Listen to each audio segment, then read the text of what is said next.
እሱ የቀጣዩ ፕሬዝዳንት ጣፈንታ ምን ይሆናል የሚለውን ወደ የትኛው የፖለቲካ ኃይል አሰላለፍ እንደሚሄድ መረጃዎቻችንን ምልከታዎቻችንን እናሳያቸዋለን።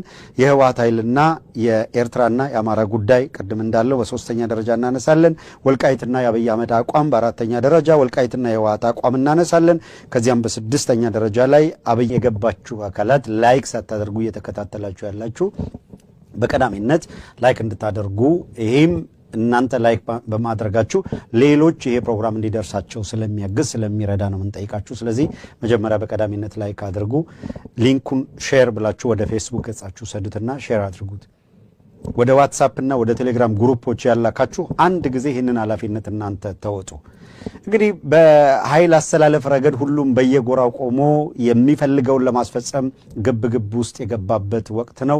በዚህ አደገኛ ወቅት ደግሞ የሚጠበቅበትን ሁሉም እያንዳንዱ ለመወጣት የየራሱን ድርሻ ሊወጣ እንደሚገባ ደጋግመን ስናነሳ ቆይተናል።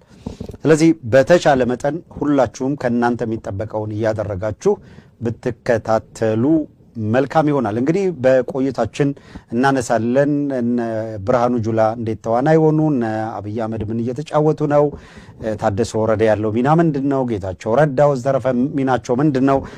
ኪ ፋክተር ግን በፖለቲካው ጉዳይ ላይ ከፍተኛ የሆነ የኃይል ዝንፈት አንዱ ወደ ሌላኛው የመለዋወጥ ጉዳይ የኃይል አሰላለፍ ለውጥ ጉዳይ በየጊዜው ደጋግመን ስናነሳ እንደነበረው በየወቅቱ እያንዳንዱ አካል ጥቅሜን ያስከብርልኛል ብሎ ካሰበው አካል ጋር አላያንስ ይፈጥራል። ስለዚህ የኃይል ሚዛኖች ሁልጊዜ ወደ ሲለዋወጡ ታያላችሁ በየደቂቃው። አሁንም የተፈጠረው ያ ነው። ጌታቸው ረዳን ማንሳት ለአብይ አህመድ የመጨረሻው ውሳኔ የመስጠትና መነሳቱን ይፋ ማድረግ አስገዳጅ ሁኔታዎች ነበሩት። እሱን ይወስናል ወይስ ጌታቸው ረዳ ባለበት እንዲቀጥል ለማድረግ ይሞክራል አብይ አህመድ? ያኛውን የህወሓት ክንፍ ይመታል ወይስ አቅም ያጣውን ትግራይ ላይ የጌታቸው ረዳን ቡድን ገለል አድርጎ እዛ አቅም አለው ከሚባለው ኃይል ጋር አላያንስ ለመፍጠር ይሞክራል? ትግራይ ላይ ካለው ኃይል ጋር አላያንስ ሳይፈጥር ከኤርትራ ጋር ጦርነት ማድረግ እንደማይቻል ግልጽ ሆኗል። ስለዚህ የህወሓት ኃይል ለአብይ አህመድ ያቀረበው ጥያቄ ተመልሶለት ከኤርትራ ጋር ወደ ተሟላ ጦርነት ይገባል የህወሓት ኃይል ወይስ አሁን በጀመረው መንገድ እየተፈራቀቀ ከአብይ አህመድ ጋር ያለውን ግንኙነት የበለጠ እያሻከረ የቀጠናውን ኃይል አስተባብሮ 4 ኪሎ ያለው ኃይል እንዲለወጥ ስርዓት ኃይል ለውጥ እንዲመጣ ይሰራል?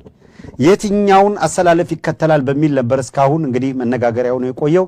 አንዳንድ የአማራ ህዝብ ትግል ውስጥ ያሉ ግን የፋኖ መዋቅር ውስጥ ያሉ የፋኖ አመራር ነን የሚሉ